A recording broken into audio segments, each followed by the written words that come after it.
Olá pessoal, tudo bem? Vamos aqui para mais uma aula de história, tá? Hoje a gente vai falar sobre o Império Bizantino, né, dando continuidade ao assunto de Idade Média Oriental, né, e finalizar esse capítulo, né? O Império Bizantino, a gente já até viu nossa aula anterior, o Império Bizantino ou Império Romano do Oriente, né? Teve a sua origem em 395, quando Teodósio, o imperador Teodósio, dividiu o então Império Romano em duas partes, né?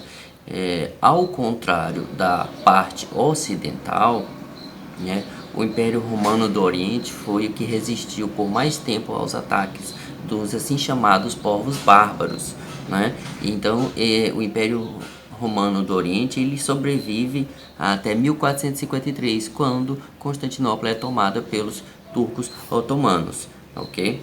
Dividido o Império, você tem aí Constantinopla em uma posição geográfica favorável, né? Uma mescla, né, de cultura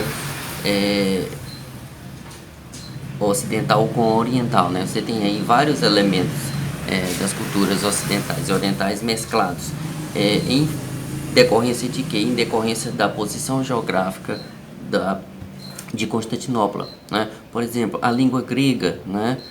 O respeito ao imperador, a religião cristã eram elementos, eram reflexos de quê? Da cultura helenística, né? Por outro lado, você tem também aí, dentro dessa sociedade bizantina, tá?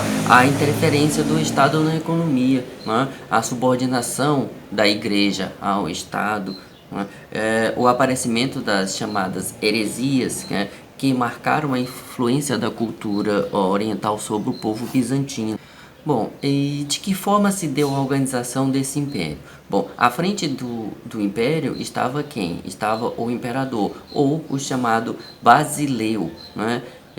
O imperador ele tinha poder absoluto e teocrático, então era uma teocracia. O que significa teocracia? Professor, está associado a um governo religioso, né? Então, se o imperador ele era o representante de Deus, ele congregava não só o poder no estado, mas ele também detinha o poder religioso, tá? Ou seja, o imperador ele era ao mesmo tempo o chefe político e o chefe religioso, tá?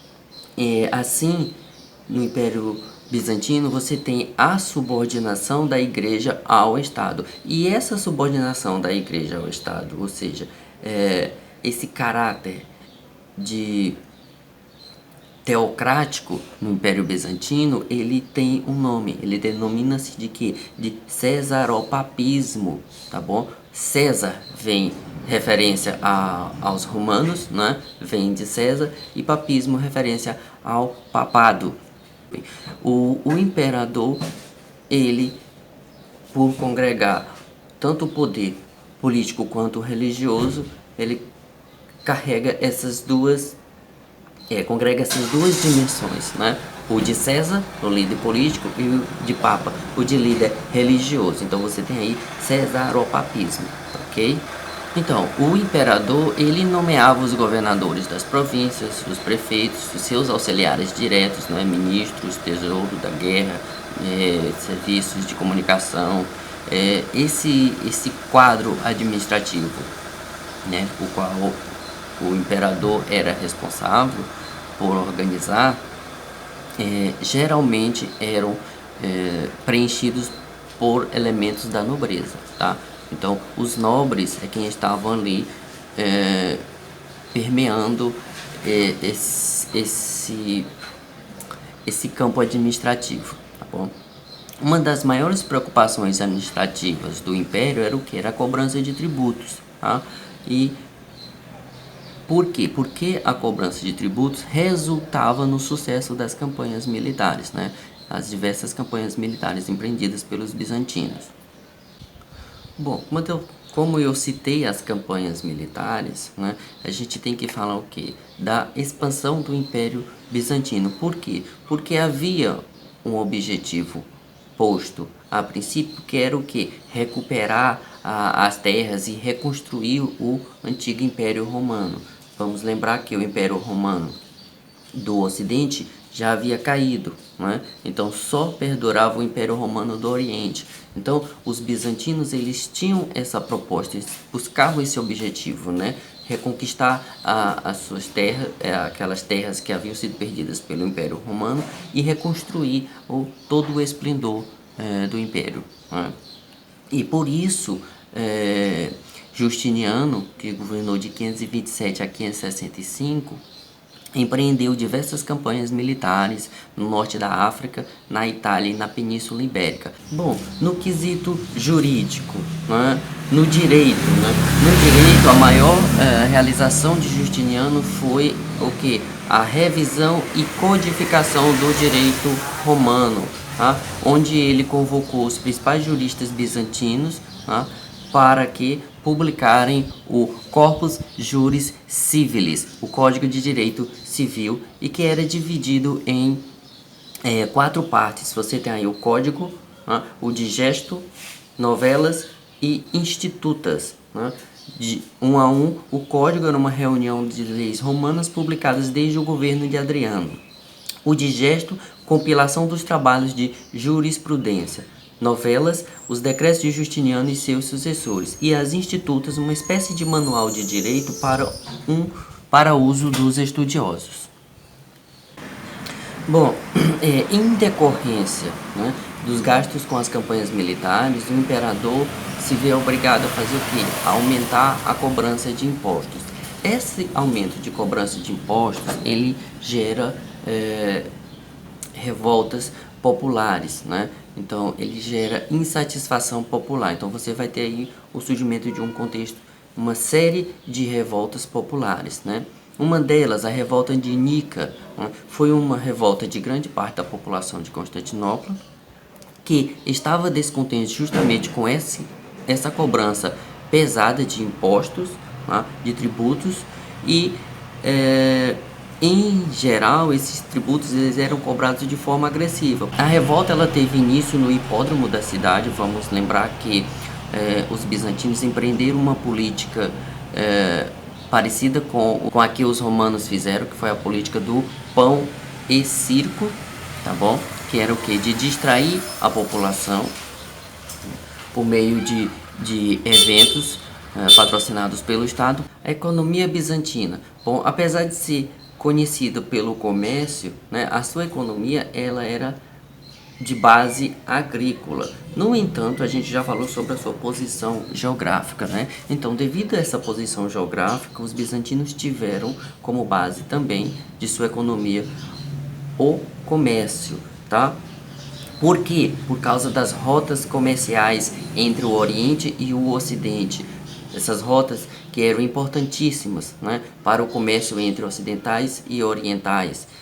E Constantinopla estava o quê? No centro dessas rotas. Era basicamente um entreposto comercial. Então eles comercializavam especiarias, cravo, canela, pimenta do reino, gengibre, né, artigos de luxo, tecidos, joias, né,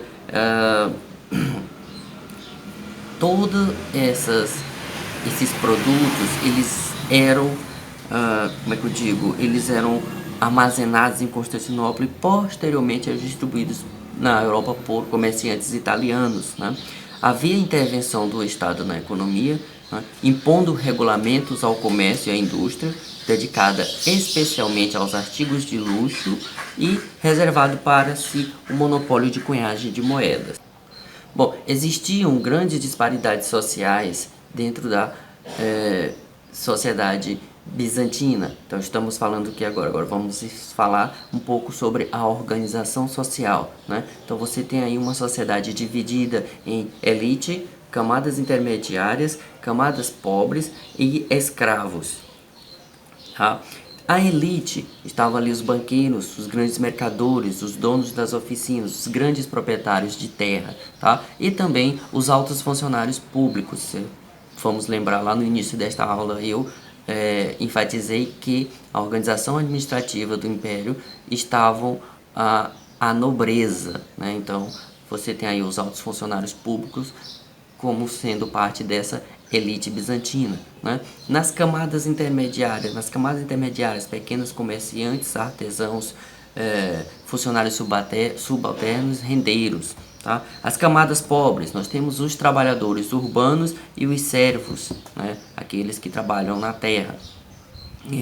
E os escravos, uma pequena quantidade, né, usados nas construções das grandes obras públicas e nos serviços domésticos.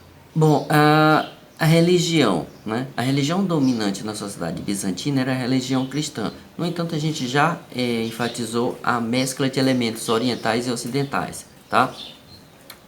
Devido à submissão à igreja ao Estado e à interferência dos imperadores nos assuntos religiosos, né, gerou-se uma série de problemas entre os imperadores e os papas. Tá? Em 1726, o imperador Leão III proibiu a adoração de imagens sagradas e ícones e determinou a sua destruição, né? A referida heresia ficou conhecida como iconoclastia. Tá? Os monges reagiram organizando várias manifestações. Em resposta, o imperador ordenou a destruição de centenas de pinturas e esculturas religiosas, e o Papa condenou a partir de então energicamente a destruição dos ícones.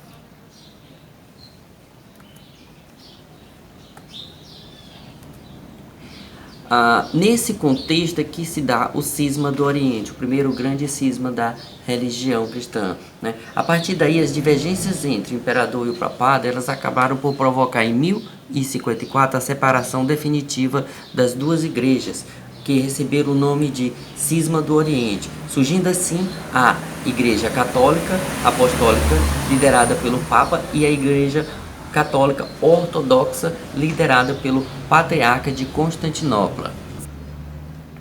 Bom, caminhando para finalizar, a cultura, né? A cultura foi influenciada pela grega e oriental, sendo só grego a língua predominante. Na produção literária, mantém-se o elo de ligação com a cultura grega também, né? Porque você tem aí a manutenção da poesia, a retórica. O cristianismo deixou marcas de religiosidade nessa literatura bizântia, tá? Nessa literatura bizantina. Na pintura, né, os ícones em metal, madeira, mosaicos, né, que são apreciados até hoje pela humanidade, tá bom? Na escultura destacam-se as estatuetas de marfim e com caráter religioso, né? As estatuetas de marfim de cunho religioso. Na arquitetura, né, suas obras caracterizam-se pela riqueza e ornamentação e pelo predomínio de cúpulas nas construções, o que eles dão um caráter de suntuoso, né? Suntuosidade. E após a morte de Justiniano em 565, o império ele entra numa fase de decadência, tá? Quais as razões desse declínio após a morte de Justiniano, né? Bom, primeiro, os enormes gastos militares para defender as fronteiras, né, que estavam constantemente ameaçadas por persas, por árabes, tá? E por germanos, enfim, por povos diferentes, né?